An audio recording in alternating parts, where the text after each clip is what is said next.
Selanjutnya kita akan membahas mengenai uji satu arah dan dua arah ya. Jadi ini sudah mendekati pada proses atau prosedur dari pengujian hipotesis.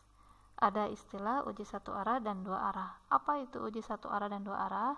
Jadi kalau satu arah itu H1-nya dinyatakan lebih besar atau lebih kecil. Ya, lebih besar atau lebih kecil ya. Jadi H0-nya tadi seperti yang sudah disampaikan ya, akan selalu sama dengan ini ada ya. Jika H0-nya bentuknya seperti ini theta ini hanya menggantikan istilah saja ya. Kalau kita tadi pelajari misalnya mu sama dengan 20 ya, theta 0 ini berupa angka nantinya ya. Nah, maka H1-nya itu bisa mu kurang dari 20 atau mu lebih dari 20. Salah satunya saja ya. Bisa yang ini, bisa yang ini. Jadi salah satunya saja. Jadi kalau H0-nya sama dengan, jelas ya, karena H0 kita sepakati akan selalu menggunakan tanda sama dengan. Nah, H1-nya kurang dari. Nah, ini berarti maksudnya satu arah. Ya, atau lebih dari saja, maka itu juga maksudnya satu arah. Lalu bagaimana yang dua arah? Yaitu ketika H1-nya dinyatakan tidak sama dengan. Mohon maaf ini simbolnya salah, harusnya seperti ini ya. Tidak sama dengan. Ini ya. Tandanya tidak sama dengan seperti ini. Nah, kalau H1-nya tidak sama dengan, ini berarti dia dua arah. Kenapa? Karena dia bisa dari kiri, bisa dari kanan. Ini tidak sama dengan itu kan berlaku kurang dari, berlaku juga lebih dari. Yang jelas dia tidak sama dengan.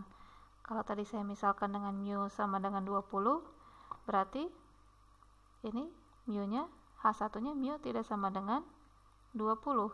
Makna dari tidak sama dengan ini apa? Yaitu mu-nya kurang dari 20 dan lebih dari 20. Gitu ya. Ini berlaku semuanya. Kalau ini kan tadi atau ya, menggunakan salah satu saja. Nah, maksud dari tidak sama dengan itu berlaku dua-duanya ini. Gitu ya. Tapi ini tidak perlu ditulis kembali yang ini ya. Jadi cukup ini saja. Mu tidak sama dengan 20. Ini hanya penjelasan saja. Maksud dari tidak sama dengan itu apa.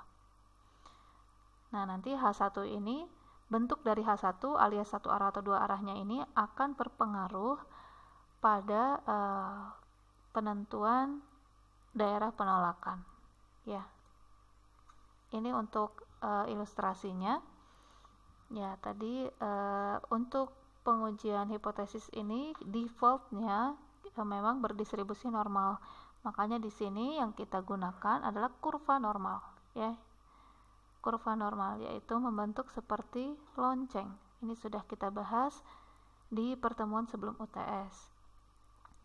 Perhatikan ini untuk yang satu arah itu bisa ini dua gambar yang berbeda ya, terpisah ya.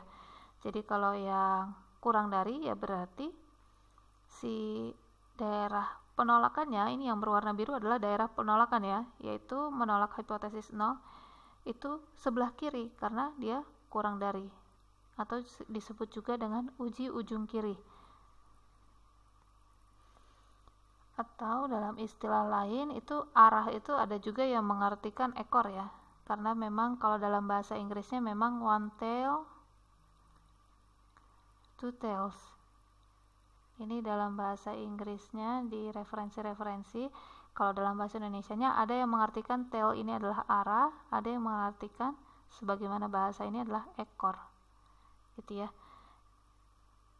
Untuk tail ini.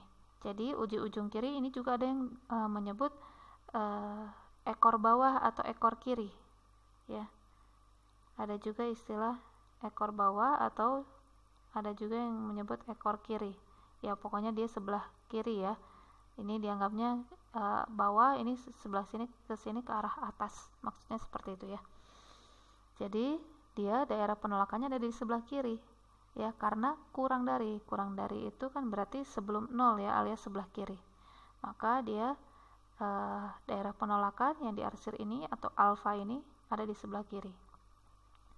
Tadi alfa itu adalah taraf signifikan atau taraf nyata, di mana ini adalah daerah di mana kita membuat kesalahan. Membuat kesalahan apa tadi? Kesalahan jenis 1, yaitu menolak H0 ya. Ini adalah daerah kita menolak H0 padahal H0-nya sendiri benar. Ya, jadi sebesar ini saja, ya kecil saja kita buat kesalahannya. Nah, sedangkan untuk yang lebih dari itu otomatis ya kebalikannya ya, yaitu uji ujung kanan atau bisa juga disebut ekor atas atau ekor kanan.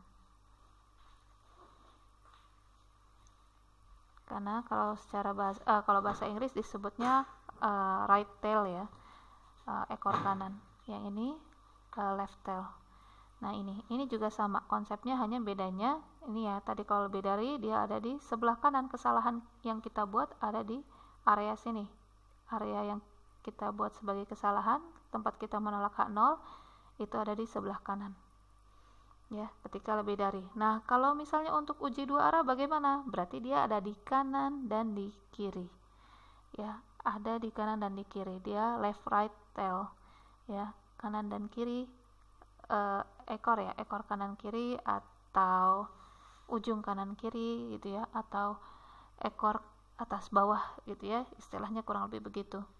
Nah, yang menjadi catatan ketika ternyata uji yang kita lakukan adalah dua arah, yaitu H1-nya tidak sama dengan, seperti yang kita lihat, kalau misalnya diberikan alfanya 0,05 untuk suatu penelitian gitu ya, suatu pengujian hipotesis, maka kalau dua arah itu yang kita gunakan bukan alfa 0,05 tapi alfa per 2-nya, yaitu 0,025 ya.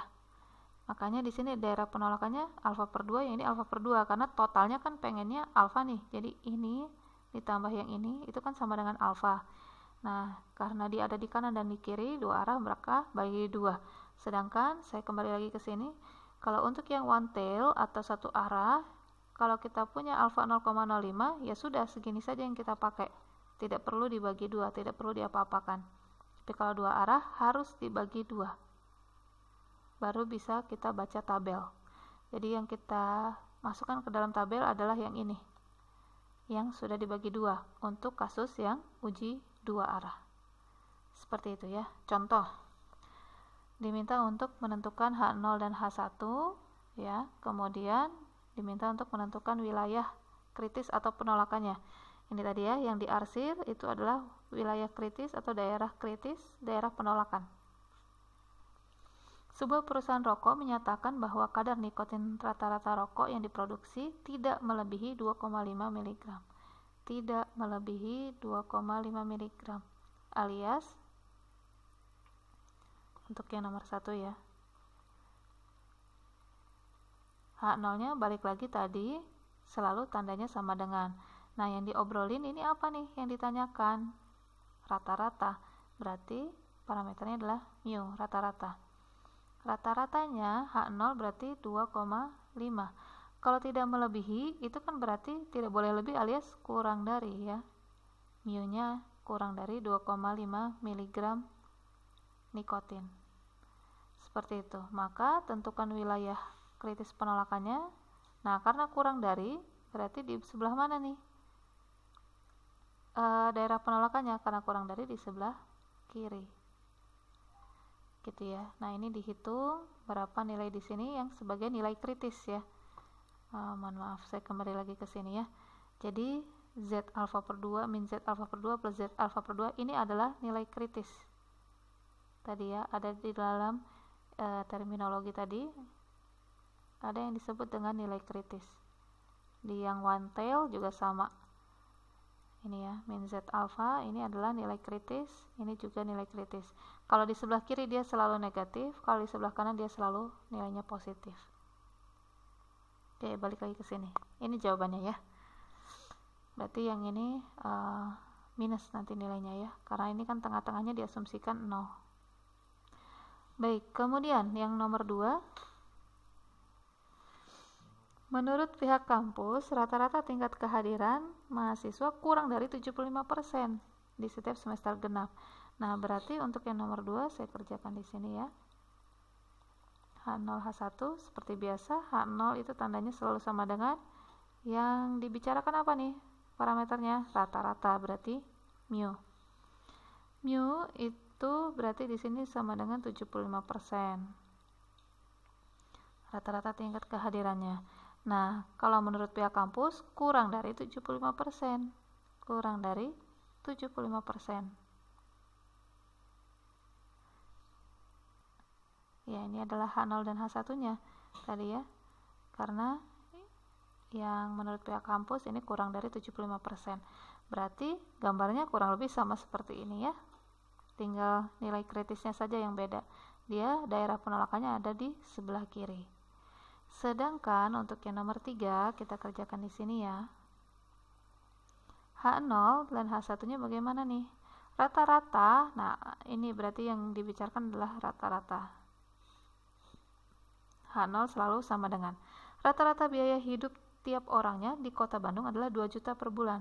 Oke, 2 juta rupiah per bulan biaya hidupnya. Kemudian saya memperkirakan biaya hidup di kota Garut berbeda dengan kota Bandung. Oh, berarti ini yang kita obrolin ini adalah, yang kita teliti adalah rata-rata kota Garut ya. Rata-rata kota Garut itu berbeda dengan kota Bandung. Jadi kalau berbeda bisa kurang dari, bisa lebih dari 2 juta kan? Karena kalimatnya berbeda berarti menggunakan tanda tidak sama dengan.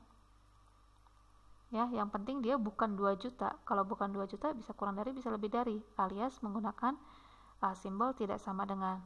Maka untuk ini wilayah kritisnya atau wilayah penolakannya karena tidak sama dengan ada di kanan dan ada di kiri. Seperti itu ya. Dimana ini besarnya wilayah yang diarsir adalah alfa per 2. Ini juga sama. Alfa per 2. Nah, daerah yang tidak diarsir ini adalah area penerimaan ya. Saya kembali lagi. Ini ya, daerah penerimaan. Terima H0. Ya, jadi nanti kalau misalnya masuk ke dalam yang diarsir, kita tolak H0. Kalau masuk ke yang tidak diarsir, maka kita terima H0-nya. Seperti itu ya untuk uji satu arah dan dua arah.